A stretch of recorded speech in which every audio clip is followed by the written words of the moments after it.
YouTube के सभी दर्शकों को मेरा नमस्कार। आप सभी को राधे राधे, जय श्री कृष्ण। हिंदी सप्ताह 22 दिवस 4 पाठ का नाम है रानी दुर्गावती। इस पाठ के बारे में इस क्लास में हम अभ्यास करने वाले हैं। तो चलिए प्यारे बच्चों, अपनी अभ्यास पुस्तक अपने सामने रखें और मेरे साथ शुरू कीजिए आज का अभ्यास कार्य। हर पाठ की शुरुआत मौखिक चर्चा से होती है, ये बहुत ज़रूरी होता है। तो ये कुछ बिंदु आपके लिए दिए गए हैं प्यारे बच्चों। इन बिंदुओं पर अपने शिक्षकों के साथ, अपने क्लास में दोस्तों के साथ या बड़े भाई बहनों के साथ, अपने परिवार के लोगों के साथ भी चर्चा जरूर करें। यहाँ पर चर्चा करना संभव नहीं है क्योंकि यहाँ से सिर्फ मोबाइल के द्वारा एक तरफ से बोल सकते हैं, दूसरी तरफ से रिस्पॉन्स नहीं आता है। ठीक है, चित्र में आपको क्या दिखाई दे रहा है? ये दिया है। एक दिया हमारे लिए क्यों उपयोगी है? ये अंधेरे को दूर भगाता है, उजाला करता है। जब बिजली नहीं होती थी तो हम उजाले के लिए क्या करते थे? तो एक चिमनी जिसमें केरोसिनी मिट्टी का तेल भर करके उजाला करते थे, या उस समय पे दिए जलाते थे जब बिजली नहीं थी। पुराने समय में किलों में उजाला कैसे करते थे? बेटा पुराने समय में आप बात करना, एक मसाल का उपयोग करते थे। इस प्रकार की मसाल रहती थी, इसमें कपड़ा लपेटते थे और उसमें तेल लपेटते थे। तो इस प्रकार की मसाल का उपयोग पुराने ज़माने में उजाले के लिए किलों में किया जाता था। ठीक है, और वहाँ भी बड़े बड़े दिए जलते थे। रानी के सैनिक रात में उजाला कैसे करते होंगे? तो सैनिक इसी मसाल का उपयोग करके उजाला करते थे। इसके बाद पठन बोध है। पाठ्य पुस्तक के पृष्ठ क्रमांक 97 पेज नंबर को आपको पढ़ना है। अपने पुत्र की खातिर से लेकर के की ओर चल पड़ा तक। ठीक है प्यारे बच्चों, और यहीं से आपको शुरू की 5 लाइनें अनुलेख में लिखनी है। कहाँ से? पेज नंबर 97, पाठ्य पुस्तक जो है आपकी, वहाँ से। ठीक है प्यारे बच्चों, ये काम आप कर लेंगे तो हम आते हैं अगले प्रश्न की तरफ। प्रश्न क्रमांक 2, रानी दुर्गावती के राज्य पर अनेक राजाओं ने आक्रमण क्यों किए? तो इसका जवाब लिखेंगे, गढ़मंडला राज्य की संपन्नता देखकर। गढ़मंडला की रानी थी दुर्गावती। गढ़मंडला राज्य की संपन्नता देखकर रानी दुर्गावती के राज्य पर, अब प्रश्न में से जोड़ देंगे यहां से लेकर के, रानी दुर्गावती के राज्य पर अनेक राजाओं ने आक्रमण किए।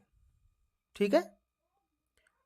प्रश्न क्रमांक 2, रानी दुर्गावती के शासनकाल को क्या कहा जाता है?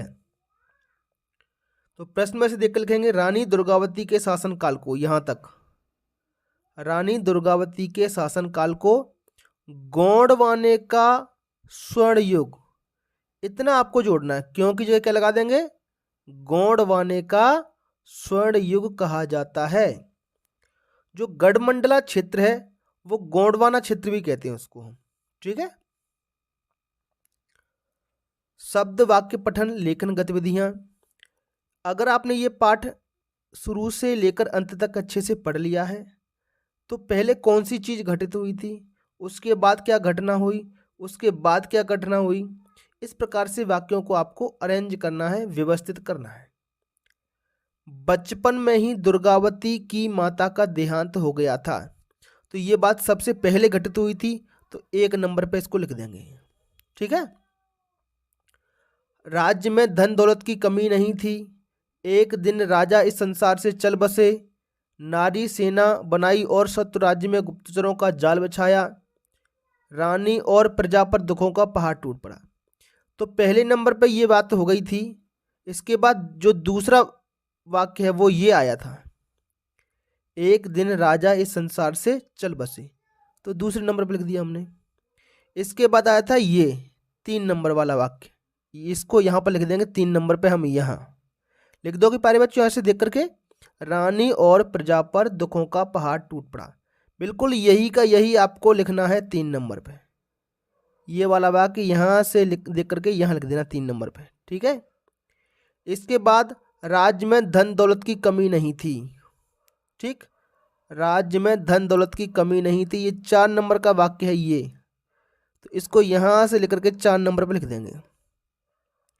और अंत में आएगा आपका ये वाला वाक्य, ये 5 नंबर पर लिख देंगे इस वाक्य को। तो बस यहाँ से लेकर के इन वाक्यों को आप यहाँ पर उतार देंगे, जिस वाक्य के आगे मैंने जो नंबर डाला है वो। ये पूरी कहानी का क्रम आपका बन जाएगा। प्रश्न क्रमांक 2, स्वतंत्रता संग्राम से संबंधित 5 क्रांतिकारियों के नाम लिखिए। बेटा, अंग्रेजों का गुलाम था हमारा देश, तो 1857 के लगभग कुछ लोग जो गांव में रहते थे, ग्रामीण थे, अलग अलग अंचल में, उन्होंने अंग्रेजों से भारत को आज़ाद कराने की मन में ठान ली थी। वो अंग्रेजों के खिलाफ लड़ाई लड़ते थे, उनको हम क्रांतिकारी कहते हैं। जैसे हमारे जो धार क्षेत्र है वहाँ पर आपको टंट्या भील के नाम से एक क्रांतिकारी हुए थे। कौन से हुए थे? टंट्या भील। ऐसे ही अलग अलग जिलों में अलग अलग क्रांतिकारी पैदा हुए थे। पंजाब के कुछ क्षेत्रों में आपको भगत सिंह मिले थे। चंद्रशेखर आज़ाद, जिनका जन्म धार के नज़दीक जो जिला है झाबुआ, ठीक है, अलीराजपुर, वहाँ पर इनका जन्म हुआ था। राम प्रसाद बिस्मिल, ये मुरैना जिले से थे। राजगुरु और सुखदेव, ये भगत सिंह के साथी थे।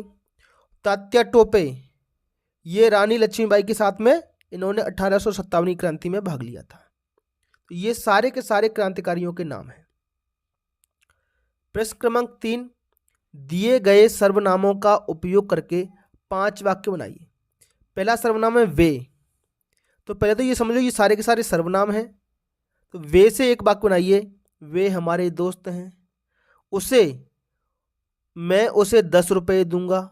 उसे का प्रयोग हो गया। हम, तीसरा सर्वनाम है हम, कल हम स्कूल जाएंगे।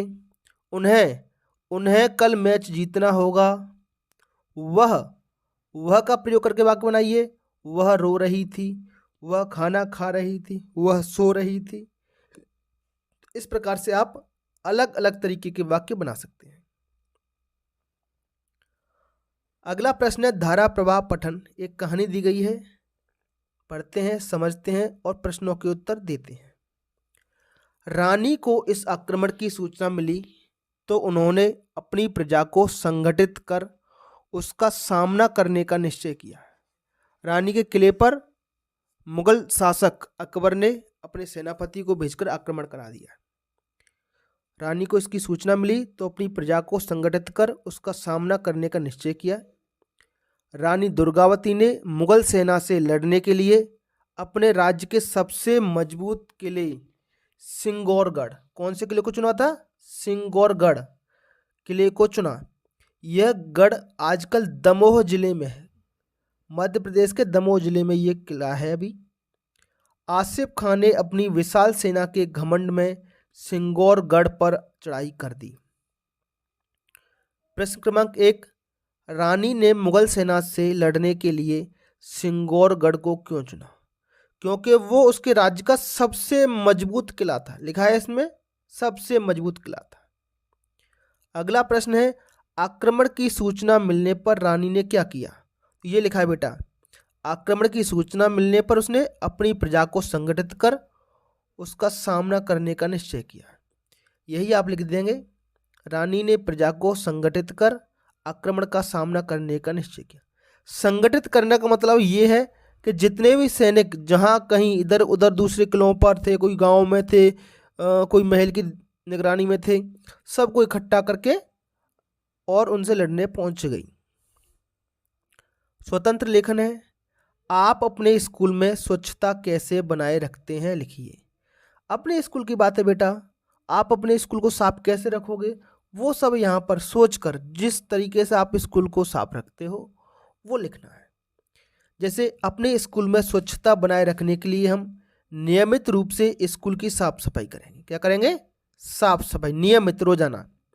कूड़ा कचरा, कागज के टुकड़े नियत जगह पर, नियत मतलब जहाँ पर कचरा फेंका जाता है वहीं फेंकेंगे। इधर उधर क्लासरूम में, गली गलियारे में, ऑफिस में या अपने बैग में या दूसरे के बैग में, ऐसे नहीं करेंगे।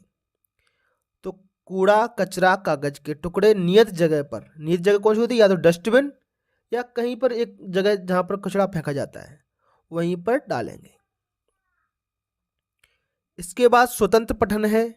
सिंहासन हिल उठे राजवंशों ने भ्रुकुटी तानी थी। भ्रुकुटी मतलब अपनी भौहें, ये जो आँख होती है, आँख के ऊपर जो बनी होती हैं उसको भौहें कहते हैं, ये भौहें, ठीक है।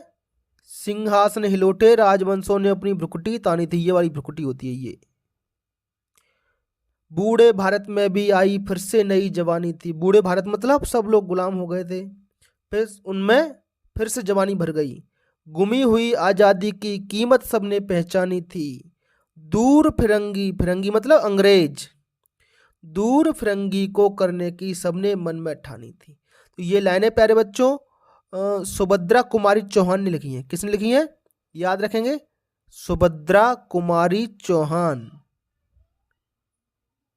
सुभद्रा कुमारी चौहान ये कवित्री हैं बेटा, है ना, बहुत अच्छी कवित्री हैं। आगे जब बड़ी कक्षाओं में आप पहुंचोगे, कक्षा 6-7, तो कहीं ना कहीं आपको इनके बारे में पढ़ने को मिलेगा। इन्होंने रानी लक्ष्मीबाई पर एक पाठ लिखा था, कविता, उसी की ये लाइनें हैं। रानी लक्ष्मीबाई जो कि झांसी की रानी थी, ठीक है, और ग्वालियर के नज़दीक इन्होंने अंग्रेजों से लड़ाई लड़ी थी। उपयुक्त कविता में पंक्तियां किसके लिए कही गई हैं? ठीक है, तो भारत के लोगों के लिए, आज़ादी की लड़ाई के लिए, अंग्रेजों को भगाने के लिए ये पंक्तियां कही गई हैं। ठीक, कहते दूर फिरंगी को करने की, गुमी हुई आज़ादी की, आज़ादी दिलाने के लिए, बूढ़े भारत में आई फिर से नई जवानी थी। इसके बाद अगला प्रश्न है बेटा आपका श्रुतलेख। तो आपके शिक्षक आपके लिए कुछ वाक्य या शब्द बोलेंगे, उनको आप यहाँ पर लिखेंगे। तो प्यारे बच्चों, आज की वीडियो में इतना ही। आपको हमारा वीडियो कैसा लगा हमें कमेंट करके ज़रूर बताएं। इसके साथ साथ आप हमारे वीडियो मध्य प्रदेश के किस जिले, शहर या गांव से देखते हैं, वो अपने नाम के साथ हमें अवश्य कमेंट करें। आज की क्लास में इतना ही, फिर मिलेंगे अगली क्लास में। तब तक के लिए आपका दिन शुभ हो। Have a nice day. Thank you.